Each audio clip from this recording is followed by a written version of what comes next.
आज का युवा सोच रहा है कि हमको रोजगार मिले। देश की जनता बेवकूफ नहीं है। देखा देखी बंद करे ना, जो बोल रहे हैं कि रोजगार नहीं है ना, वो देखा देखी में बर्बाद है। और गरीबी हटाओ का नारा इंदिरा गांधी ने दिया था। 2024 के लोकसभा चुनाव आने को है और मौजूदा स्थिति जो है देश भर में राजनीति की आप देख रहे हैं। इंडिया गठबंधन, एनडीए गठबंधन में जिस तरीके का माहौल बना हुआ है उसको देखकर युवा, आज का युवा क्या सोचता है वो यहाँ पर है। मैं वही इनसे बात कर रहा हूँ। क्या नाम है आपका? सौम्या झा। सौम्या, हाँ सौम्या, आवाज धीरे क्यों होगी? बहुत अच्छे से बोल रही थी आप तो, बहुत तेज आवाज थी। हाँ, तो क्या क्या सोच रहे हैं आज का युवा आज की राजनीति को देखकर? आज के युवा जैसे सोचे कहाँ गए वो। लाइए उनको लाइए। आइए आइए सर, कैमरामैन जल्दी फोकस करो। आइए आइए, फोकस करो भैया, फोकस करो। कैसे हाँ, जा सकते हैं? युवा एक अच्छी हेल्दी बहस चल रही थी, आपकी हेल्दी डिबेट चल रही थी, वो मैं देख। हाँ, आप बताइए। क्या अच्छा आज की राजनीति को जो चल रही है, जिस तरीके से इंडिया गठबंधन में आपने देखा होगा, तो क्या क्या सोच रहा है आज का युवा उस बारे में? आज का युवा सोच रहा है कि हमको रोजगार मिले। आज की युवा सोच रहा है कि देश की उन्नति और प्रगति हो।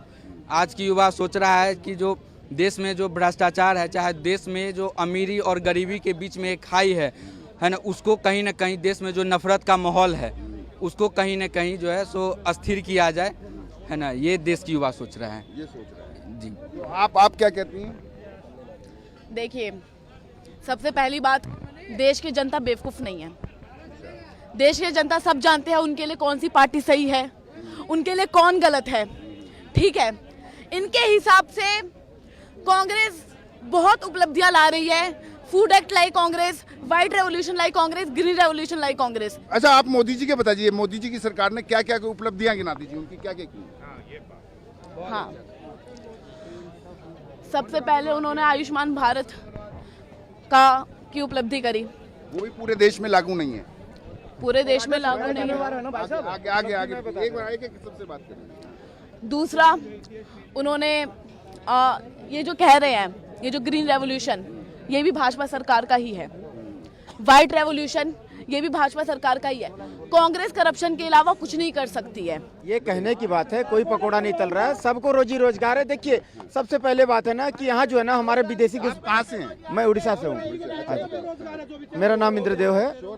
सुनिए, जो है ना विदेशी घुसपैठी आ गए हैं, वो कांग्रेसी लोग इनको पाल के रखे हैं। 5 से 10 करोड़ घुसपैठी घुस गए हैं, वो हमारे गरीबों का संसाधन खा रहे हैं। तो गरीबी तो रहेगी ही ना। जहाँ 5 आदमी रहने का कहाँ की बात कर रहे हैं? उड़ीसा की? नहीं, मैं इंडिया की बात कर रहा हूँ। अच्छा। हाँ जी। तो 5 आदमी आपका घर में है, हम 50 आदमी घुसेड़ देंगे तो आप कहाँ से खिलाएंगे? पहली बात ये है, विदेशी घुसपैठी घुसे हुए हैं, जिसकी वजह से महंगाई है। ये सारे विदेशी हैं जो रोजगार मांग रहे हैं, आप कहना विदेशी घुसपैठी हैं जो रोजगार मांग रहे हैं, जो ये कह रहे हैं कि रोजगार नहीं है? मैं बता रहा हूँ ना, देखा देखी बंद करे ना, जो बोल रहे हैं कि रोजगार नहीं है ना, वो देखा देखी में बर्बाद है। आज जो है ना, पड़ोसी में कितना आदमी को खिलाया शादी में, तो 2000 को हम 5000 आदमी को खिलाएंगे। पड़ोसी का जो है ना ढलाई का छत है, मेरा भी ढलाई का होना चाहिए, मेरा अल्बेस्टर का है, हम गरीब दिखेंगे। पड़ोसी का जो है मार्बल लगा हुआ, मेरा भी मार्बल लगना चाहिए मेरा घर में, नहीं तो हम गरीब कहलाएंगे, लोग मेरे पास नहीं आएंगे। उसका एंड्रॉइड फोन है, मुझे भी एंड्रॉइड फोन चाहिए। वो अगर बाइक पे चलता है तो मैं साइकिल पर क्यों घूमूं? मेरे को भी बाइक चाहिए। तो ये खर्चा कम करो ना, खर्चा की वजह से जो है आप जो है बिल्कुल सही बात है। खर्चा कम करें, रोजगार भले जैसे भी हो। आपका क्या नाम है? कृष्णा नाम है। कृष्णा जी, क्या सोच रहा है आप? युवा हैं, क्या काम करते हैं आप? मैं एटीएम मेंटेनेंस काम करता हूँ। एटीएम रोजगार के ऊपर बात कर रहा हूँ, बेरोजगारी पे बात कर रहा हूँ। जो युवा आज की डेट में परेशान है, पढ़े लिखे युवा टैलेंटेड है, नकल करके पास नहीं, जैसे बिहार में पास होते हैं पर्ची वाले, वो भटकेंगे। अच्छा। और गरीबी हटाओ का नारा इंदिरा गांधी ने दिया था, आपको याद होगा। तो गरीबी हट रही है। इंदिरा गांधी ने हटा पाए, राजीव ने हटाया, मनमोहन ने हटाया, भी 10 साल हुआ, 10-20 साल में हट जाएगी। और रही एम्स की बात, 56 साल कांग्रेस ने राज किया, फिर भी सोनिया गांधी इलाज करवाने विदेश जाती हैं। राहुल वो लालू जाती हैं, यहाँ गंगाराम में इलाज कराती हैं। तो लालू किडनी वहाँ बदलवाते हैं अपना। अच्छा।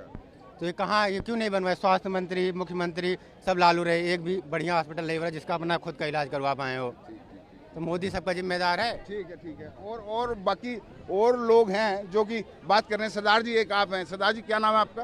प्रीतपाल सिंह। प्रीतपाल जी, जिस तरीके से लोग बात कर रहे हैं, जिस तरीके के मौजूदा हालात हैं, उस पर हम चर्चा कर रहे हैं कि चुनाव आ रहे हैं और मौजूदा हालात में इंडिया गठबंधन में फूट पड़ी हुई है उधर दूसरी तरफ रोजगार के लिए लोग लाइन में लगे हुए नजर आ रहे हैं, इजराइल भेजे जा रहे हैं। इन सब को देखते हुए क्या सोच रहा है आज का व्यक्ति? जो ये तो प्रॉब्लम कहाँ पे, रोजगार की कमी तो यहाँ पे है नहीं। आज की डेट में कम से 1000 से ऊपर ज़्यादा स्टार्टअप्स तैयार हो चुके हैं। 100 स्टार्टअप जो है यूनिकॉर्न का शेप ले चुके हैं। जिससे काम करना है, ऐसे नहीं काम करना है, ये सीपी पे आके धक्के खाएगा। यहाँ आपको बहुत पढ़े लिखे बंदे मिल जाएंगे, काम नहीं है। क्यों? क्योंकि बाप ने पढ़ाया नहीं है, इसलिए उन्होंने आकर जो है बीजेपी और कांग्रेस करना है कि बीजेपी ने कर दिया, वो कर दिया।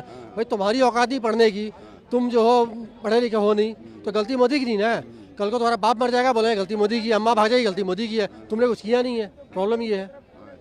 तो ये यहाँ जो ये सीपी हैं क्या कह रहे हैं? पढ़े लिखों को रोजगार की कमी नहीं है। और ब्रिटिश प्रधानमंत्री ऋषि सुनक जी ने भी कहा था कि फर्जी डिग्री वालों के लिए नौकरी कहीं भी नहीं है। और सेम इंडिया में भी है, पढ़े लिखों के लिए नौकरी की कमी कहीं भी नहीं है, चाहे वो किसी गवर्नमेंट में हो चाहे वो प्राइवेट में हो। लेकिन फिर भी लोग इतने बेरोजगार क्यों नजर आ रहे हैं? जो नजर आता है कि यार बेरोजगार हैं। इजराइल सबसे बड़ी बात ये नजर आती है, इजराइल एक युद्धग्रस्त देश है, वहाँ पर लोग जा रहे हैं, युवा जा रहे हैं लाइन। क्या वो सब आर्टिफिशियल है, दिखाया जा रहा है? क्या है? इतने सालों से जो चले आ रहा है, एक बारी में तो सुधर नहीं सकता। अभी 10-5 साल में आप सोचें कि देश सुधर जाएगा। आपने देखा हम कितने ताकतवर हो रहे हैं, हमारी शक्तिशाली सेना कितनी हमारी ताकतवर है विदेशों को लड़ने के लिए। चीन आज हमारे सामने जो आंखें दिखाता था वो कितना चीन की कल की बताऊं मैं, हमारे जो सेना अध्यक्ष हैं मनोज पांडे ने उन्हें कहा अभी भी हमारा चीन के साथ आमना सामने डटे हुए हैं सैनिक।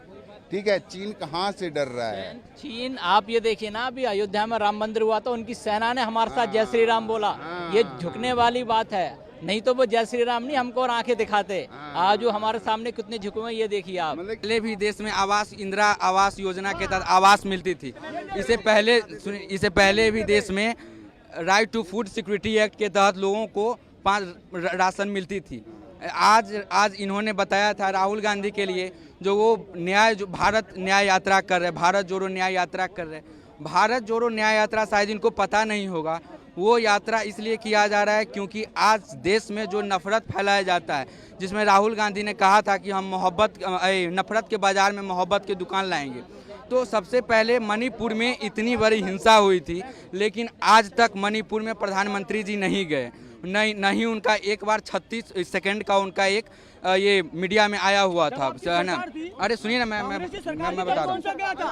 जो आप बात ने कही, मणिपुर का आपने नाम लिया, आप ऐसे देखिए। अरे भैया, जो मणिपुर में कहाँ गए थे आप ये बताए ना। मणिपुर में जब आपके आज का मसला नहीं है, और जो बड़ी नफरत की बाजार की बात करो, मोहब्बत की दुकान, आज नफरत कौन बना रहा है? आज जो सद्भाव की बात है, यूपी में कितने कर्फ्यू लगते थे आज बता दीजिए। मुझे ये लगता है कि गलती किसी की भी नहीं है और गलती सबकी है। मैं इसको एक्सप्लेन करूंगा। जैसे कि अभी आप पूछ रहे थे कि जॉब्स की दिक्कत हो रही है।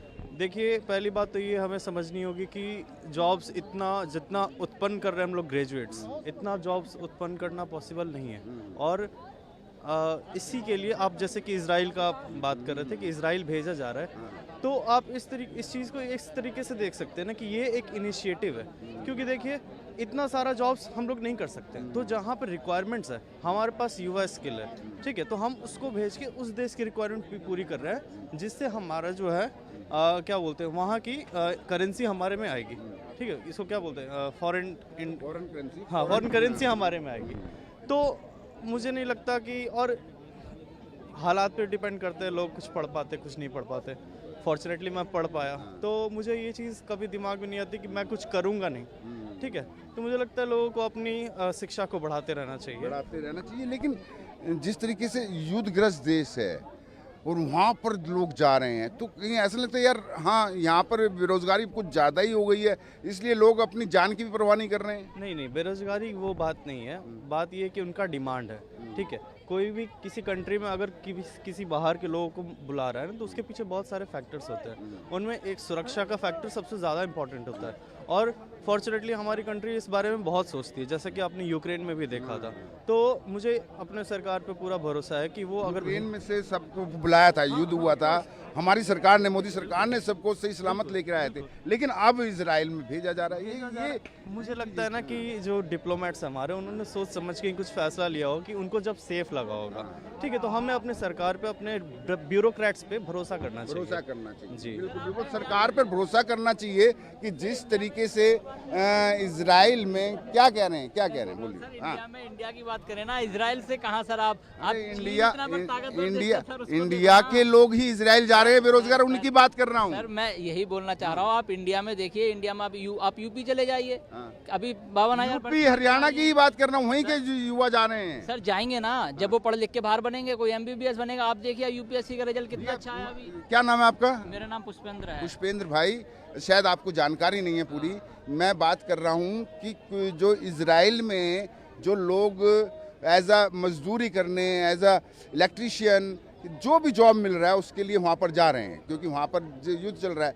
तो इजराइल में जाने पे इसको लेकर विपक्ष ने भी सवाल उठाया है कि हमारे देश के बेरोजगारों की ये हालत हो गई है कि अब उनको यहाँ रोजगार नहीं मिल रहा, तो युद्धग्रस्त देश में भेजा जा रहा है, जहाँ से मोदी, जैसे यूक्रेन की बात करी भाई साहब ने कि यूक्रेन से लेके आए थे, तो वहाँ पर क्यों भेजा जा रहा है युवाओं को, वो भी सरकार के द्वारा, जो विपक्ष आरोप लगा रहा है। आप विपक्ष और पक्ष की बात नहीं है इसमें, विपक्ष तो आरोप लगाएगा ही, जहाँ पक्ष होगा वहाँ आरोप लगेगा ही। आप कहीं पे भी देख लीजिए जाके युवाओं को, आप कहाँ पे, ये दिख भी तो रहा है, ये दिख भी तो रहा है सर देखना जा रहे हैं, वो कह रहे हैं, खुद कह रहे हैं वो लोग। सर विपक्ष का काम ही है, विपक्ष का काम ही है सवाल उठाना, क्योंकि उन्होंने कुछ करा नहीं है, इसलिए भारत की जनता ने उनको विपक्ष में बैठा लाया। अच्छा, सवाल भी विपक्ष से पूछे कि क्यों नहीं करा, सरकार से कुछ ना पूछें, ये यही है। क्या नाम है आपका? प्रिंस कुमार। हाँ? प्रिंस कुमार। प्रिंस जी, क्या कहेंगे आप, इतनी देर से सुन रहे हैं जो चल रहा है, क्या कहेंगे? सबका अपना अपना विचार है, सबका अपना अपना सोच है। हम अपने जगह पे सही हैं, आप अपने जगह पे सही हो। पक्ष और विपक्ष का तो लड़ाई सब दिन चलते आया और चलते रहेगा, लेकिन थोड़ा सा विपक्ष अभी तितर बितर हो रखा है। विपक्ष का कहीं कोई रोल दिखता ही नहीं है। सही जगह पे जहां सवाल उठाना चाहिए वहां उठाते नहीं है, जहां जाना चाहिए वहां जाते नहीं है और सीधा बायकॉट कर देते हैं। हर चीज़ का बायकॉट करते हैं, हर चीज़ का, चाहे अच्छा काम हो या बुरा काम हो।